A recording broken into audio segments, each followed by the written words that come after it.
أهلا وسهلا فيكم أعزائي المشاهدين. تنظم دار الآثار الإسلامية العديد من المحاضرات، منها في اللغة العربية ومنها في اللغة الإنجليزية. تابعونا، خلونا نستمتع معاكم في هذه المحاضرة المتميزة.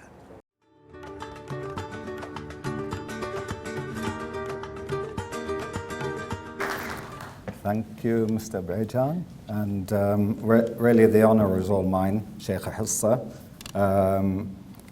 Thank you for again having me to give this lecture, and thank you all, Your Excellencies and guests, for being here. I see we've got quite a nice audience this evening.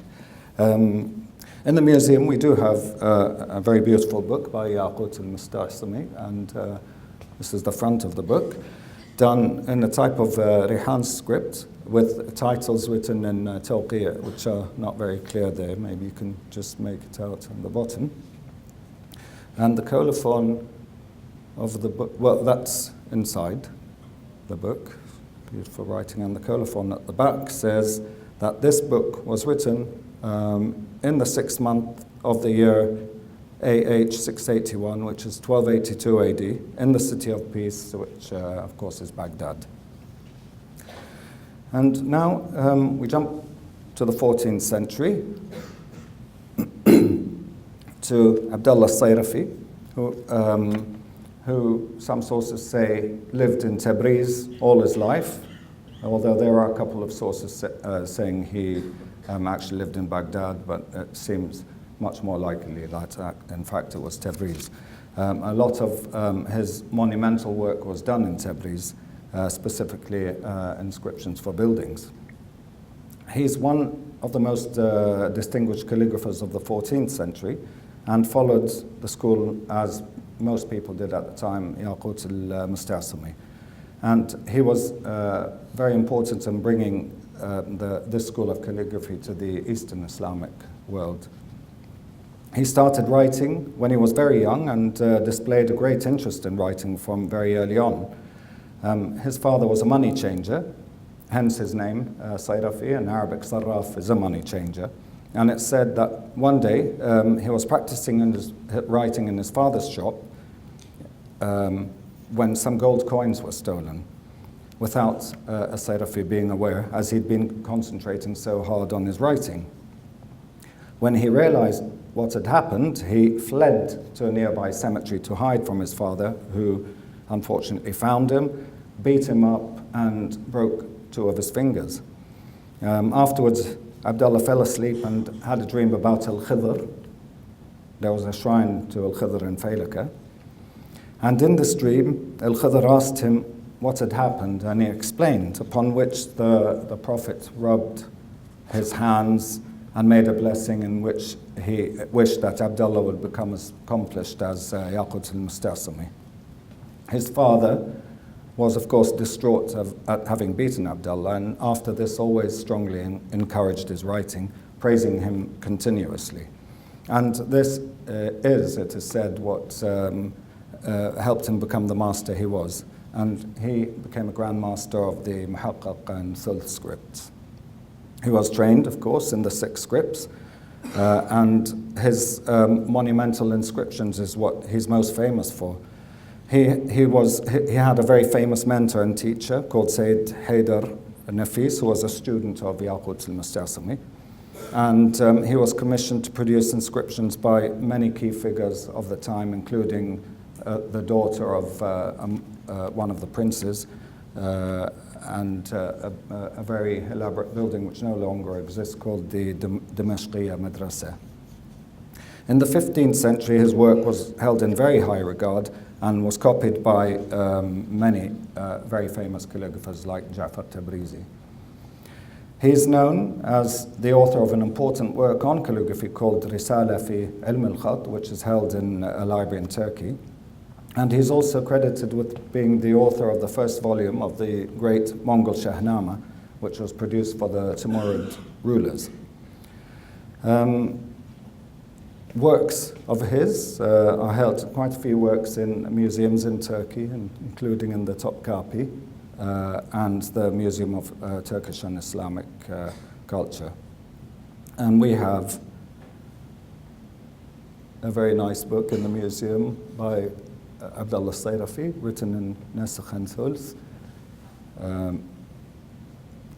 And I did have a picture of the inside, but I seem to have forgotten it. But this is the back page where you can see the style of script he used throughout the book with his signature. He died in around 1345 or 1346 and is buried in Tabriz. And now, moving on a little bit, we come to, oh sorry, that's the colophon, which actually shows the previous ownership, or the historical ownership of this book. Now we go to the Timurid Empire and to Baysangur, who was a Timurid prince, born in 1397, and who was a grandson of Timur, or as he's known in the West, Tamerlane, who was the founder of the Timurid Empire, which was quite a large empire at the time. And he was the son of Shah Rukh, who was the second ruler of the empire. His mother, called Gohar Shad, was the most senior of Shah Rukh's wives and was herself a great patron of the arts. Baysangur was also a great patron of the arts, and due to the fact that he wasn't considered to be in line to the Timurid throne, he is actually able to devote a lot of his time to the arts and to intellectual pursuits. Until recently, not much was known about him. Much more was known about his older brother, Ulugh Bek, who was Shah Rukh's successor. But as a ruler and as an artist and an intellectual, most people today, a lot of scholars today consider Baysangur really the most talented amongst his brothers. He held several positions before he became the ruler, including Governor General of several provinces, as well as being on the High Council of State. He also held the regency when his father was absent from the capital. He loved Herat, and although he was required to be elsewhere, Herat was the capital at the time, he was always keen to go back because of the rich cultural life in the city. He spoke, of course, Turkic language, his mother tongue, along with being fluent in Arabic and Persian. During this period, the Timurid leaders were very interested in culture and the arts, and partly because they wanted to promote their prestige by making their courts centers of culture, just as older courts like the Abbasid court had been. They were interested in grand and monumental architecture, and they gathered all kinds of artists and craftspeople and scholars from around the Islamic world, attracting them. And Timur initiated this pattern, of course, in order to glorify himself and his dynasty. But with his descendants, including Baysangur, this became innate, and they were, in fact, extremely interested and talented in the arts themselves. Baysangur himself was involved in many artistic projects, and it was, in fact, him who wrote the calligraphy for the tiles that were to be installed in the mosque that was commissioned by his mother, Gohar Shad, in Mashhad. And this can still be seen on the tiles that are in Thulth on blue background. He was also interested in poetry and was a great collector of poetry and a keen historian. And one of his major interests was the Shahnameh, the Persian Book of Kings, and he's famous for having especially commissioned a Shahnameh based on Ferdowsi's, and which was called the Baysangur Shahnameh. Unfortunately, we don't have any of them. They're so beautiful, I've put 3 pictures here, because, I mean, some people say the poetry was written by his own hand, although that's arguable about because of the time it would have taken to write it. So I've got 3 beautiful pictures from this Baysangur Shahnameh.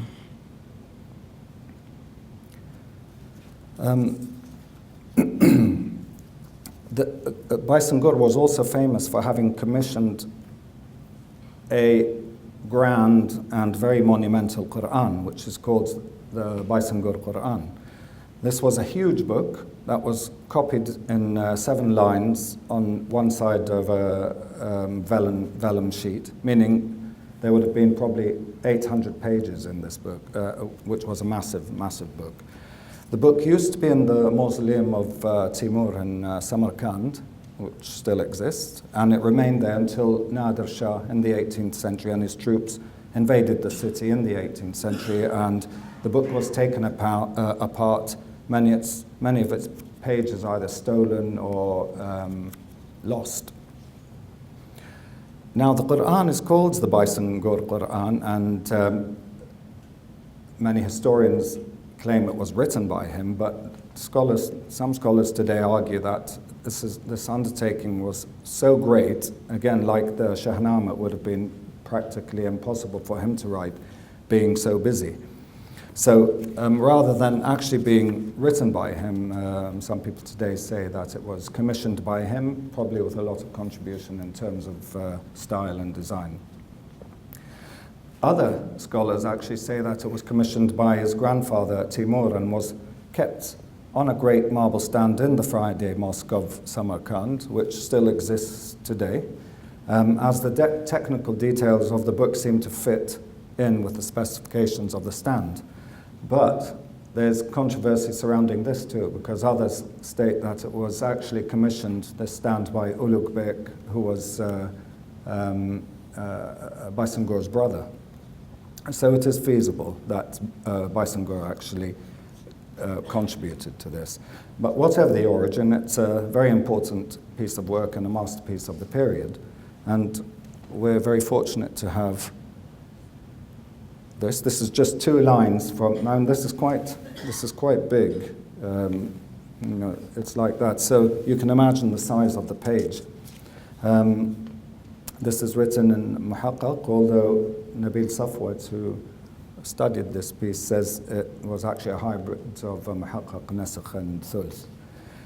Baisangur had 5 wives, 8 children, and he died in 1433, aged just 37 years old, it is said, due to an excessive fondness for alcohol.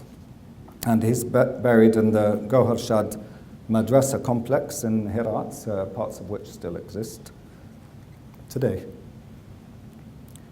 Now we jump to the 15th century and to Sheikh Hamdullah al-Amasi, who is considered to be the founder of the Ottoman school of calligraphy.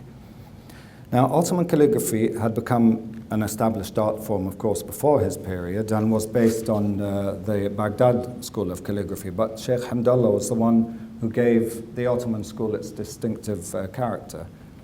The Baghdad school, as we mentioned earlier, had been actually refined by Yaqut al-Mustasimi, and the original Ottoman school was based on that.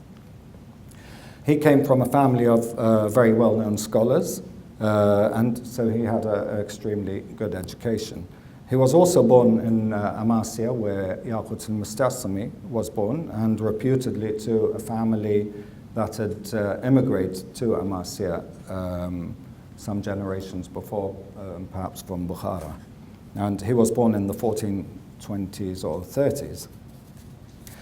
He studied calligraphy under famous calligraphers, as well as his own father, who was also a very well-known scholar at the time. One day, at one of his father's assemblies, he met Prince Bayezid, an Ottoman prince who was the governor of Amasya province at the time. Now, Bayezid was very well versed in literature, in Turkish, Arabic, and Persian literature, and music, and being a very scholarly man, he appointed Hamdullah to be calligraphy instructor. Upon his enthronement in 1481 AD, Bayezid II brought Sheikh Hamdullah to Istanbul, where he was appointed writing instructor at the court and given several properties, one to live in, one to work in, and as well as the revenue of some villages. And he was subsequently referred to as the calligraph of Sultan Bayezid II. They developed a very close relationship, and Bayezid was so in awe of Hamdullah that he'd hold his inkpot for him while he was writing. This very close relationship caused considerable jealousy in the court, and there was subsequently a lot of animosity towards Sheikh Hamdullah, and this was very apparent to the Sultan, at the time. So one day the Sultan invited all the scholars to a gathering and gathered a piece of work by each one of them, put them all in a pile, and then got a Quran written by Sheikh Hamdullah and put it at the bottom of the pile. This caused a lot of consternation, and the scholars said it was very disrespectful to put the Quran at the bottom of the pile, to which the Sultan replied, yes, and it's very disrespectful to put your work on top of Sheikh Hamdullah's. And so apparently that animosity ceased from then. And with the encouragement and the patronage of Bayezid, who had a very artistic vision, Hamdullah built on the Abbasid forms of calligraphy, resulting in an innovative and distinct style. Ottoman biographers have recorded that Hamdullah had never seen Mustasimi's work, but this has been proved wrong, of course. He did know the work very well, and there were two distinctive periods of his work. The earlier period, which was based on Yaqut's style and which was called the Amasya period, and then the second period, which he developed himself, which was called the Istanbul period. And Hamdullah actually held Yaqut al-Mustasimi in very high reverence, and thus, when the Sultan told him that he wanted Sheikh Hamdullah to develop a new style that could give a new identity to the Ottoman Empire, it went against the grain for him to actually change Yaqut al-Mustasimi's work. But with a lot of pressure from the Sultan, he actually did manage to start creating a new style. And he did create this new identity for Ottoman writing. He lived a very Sufi-type lifestyle, despite the luxurious surroundings he lived in. And according to the Ottomans, after Hamdullah, the Mustasimi style was virtually abandoned in the Muslim world in favor of Hamdullah's, but this is probably only true for the Ottoman Empire itself. His students included the Sultan himself and princes, senior official scholars and poets. And after the death of Bayezid II in 1512, he went into a retreat. Bayezid's son, Selim I, then ascended the throne and tried to coax Hamdullah into coming back to court and in producing the Quran for him. However, Hamdullah refused, saying it was too big a work for him to do at that age. Several of his works exist in museums in Turkey, including in the Topkapi and the Museum of Turkish and Islamic Arts. Apparently, Sheikh Hamdullah was also a very accomplished archer, and there's a stone in Istanbul which was erected to proclaim that Hamdullah had split a companion's arrow from a distance of the equivalent of 730 meters, and the inscription on the stone read, "The furthest distance achieved by Hamdullah, the son of Sheikh Mustafa, chief calligrapher and the Sheikh of archers." And Bayezid appointed him the master of archers, and apparently he was also a very accomplished tailor.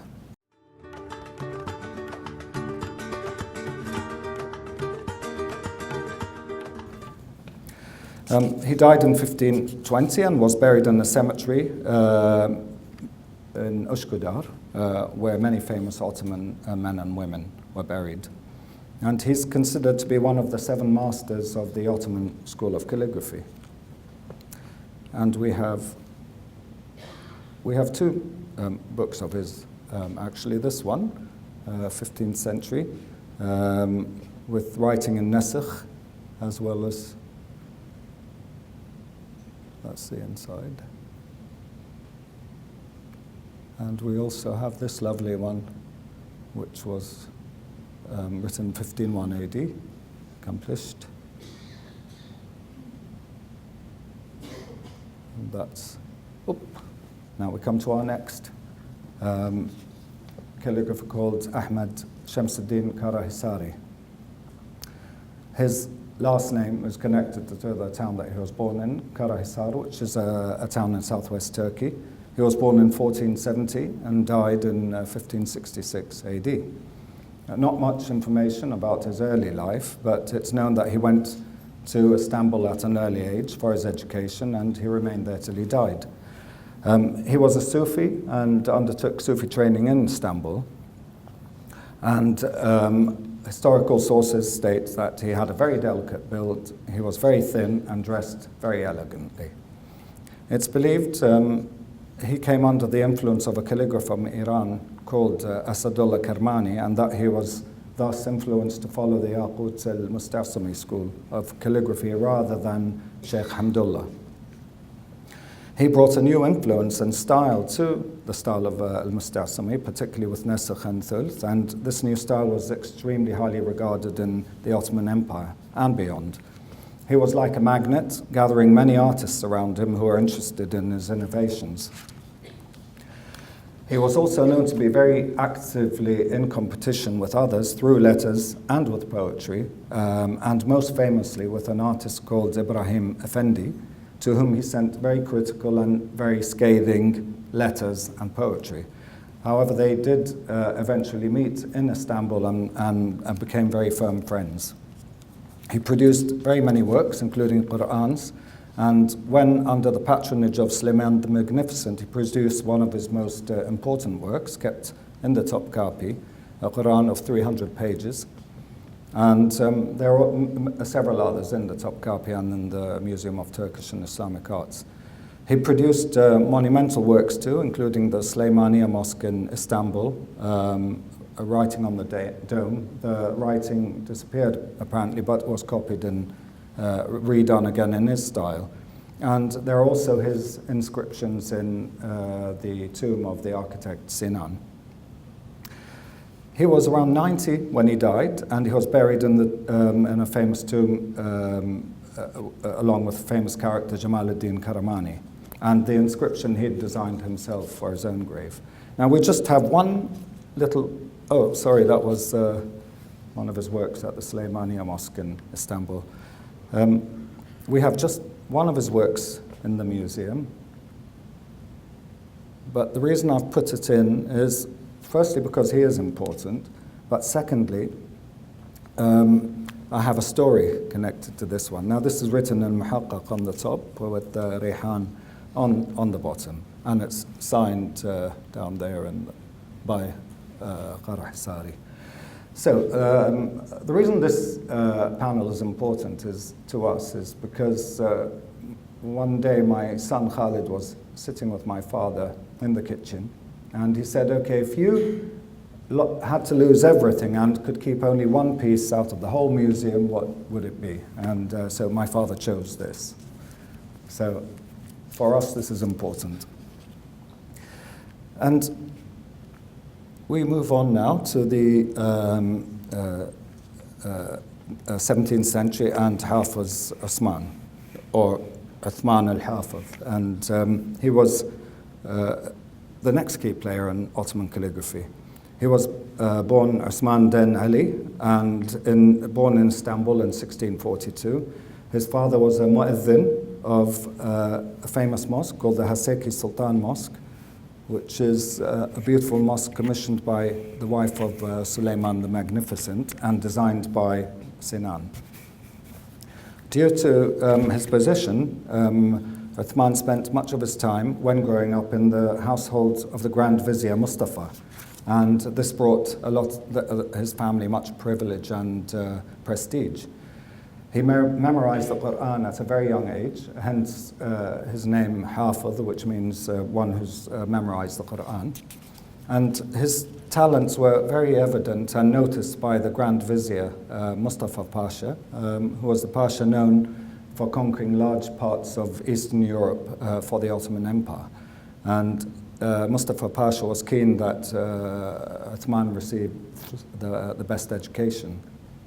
So he did under very important scholars and calligraphers, and by the age of 18 he'd qualified and become a teacher. He's considered one of the most important Ottoman calligraphers, coming only second to Sheikh Hamdullah al-Amasi, and he had a very distinctive style of writing, the Nesakh, and his work was based on the styles of both Yaqut and Sheikh Hamdullah. In fact, it was said that Hafiz Osman was at the time the sole possessor of the secrets of Sheikh Hamdullah's calligraphy. He mastered the Thulth and the Nasakh, and in 1694 he was giving calligraphy lessons to the Sultan Mustafa II, seen here, and apparently he gave these lessons wearing the ihram, which is the robes that are worn when one performs the Hajj, as he considered giving these lessons to the Sultan a sacred rite. So the Sultan would choose a certain style of writing that he wished to practice. He would then trace the work done by Hafiz Osman, and once he felt confident enough, he'd produce his own version. Osman also taught Sultans Ahmad II and III. And despite this privilege and exceptional royal favor, he also led a very pure and simple life, learnt again through his Sufi training. An anecdote about his humility is one day Hafiz Osman was leaving one of his classes, and a student suddenly turned up late, and he bumped into him in the corridor. And the master asked him the reason for his tardiness, and the student explained that he'd been delayed because of a legal issue. So rather than be annoyed, Hafiz Osman sat him down then and there in the corridor, gave him his lesson, and so he was a very humble man. And another indication of his humility was that he used to give lessons to the poor on Sundays in calligraphy. He's famous for his exquisite accomplishment of the 6 styles of writing, and of course this caused jealousy too, and there are stories there about that. But one of his most notable creations was what's called the Ottoman Hilya. And this is a calligraphic work of art containing text that describes the Prophet's traits and appearance. So he formalized the design of the Hilya. Now the Hilya, as Hafiz Osman designed it, contained 8 sections, such as this one that we have dated to 1686. The standard layout is 8 sections, so on the top you'd have the Bismillah written. The circular bit in the center would be the description of the Prophet's traits. And then you've got the first 4 caliphs, Al-Khulafa al-Rashidun, and the little circles around that. And below that, a little rectangle with a verse from the Quran, and then at the bottom there'd be something mentioning the name of the calligrapher plus the date it was written. He produced several Hilya and also produced around 25 copies complete of the Quran, which some of which are held in museums in Turkey. At the age of 40, he became paralyzed, probably because of overuse of his hand, and but he got some treatment and regained his health. But 3 years later, got paralyzed again. Then he died and was buried in quite a famous cemetery. Honorific Adli also had the signature of Raqam. So this is actually a portal covering from the Prophet's mosque in Medina, signed by both Sultan Mahmud and Raqam Effendi down there. That's his signature, which. So that's Sultan Mahmud's Adli with his Tughra, and Raqam's signature down there, which looks like this. And we've actually got a few pieces signed by both of them. And Sultan, we've got two curtains like that. And the Sultan's other signatures, scholars say that all the works that are signed by Raqam are the works of Sultan Mahmud before Raqam died. And when he died, it was only then that Sultan would sign his works individually, such as this in this brocade, which is very long. It's around 7 meters long and came from the interior of the Kaaba in Mecca, designed by Sultan Mahmud. And we also have this panel by Sultan Mahmud, a few other brocades in the museum, and this blue panel, and finally the portal covering from the Kaaba, also Sultan Mahmud, which is in the Calligraphy Museum. And that comes to the end of the talk, and at the end I've got a very unclear, badly taken photograph, but I wanted to put it in because my sister and I did try to photograph it properly, but it was behind a glass panel, which was extremely difficult to remove. So I put it in anyway, and I like it because it has all kinds of writing from Kufic to Raq'a and Diwani and even Syriac at the bottom, and there's some hieroglyphs and well, everything. So I like it particularly. Nothing to do with the lecture, but a beautiful piece of work. And thank you all very much.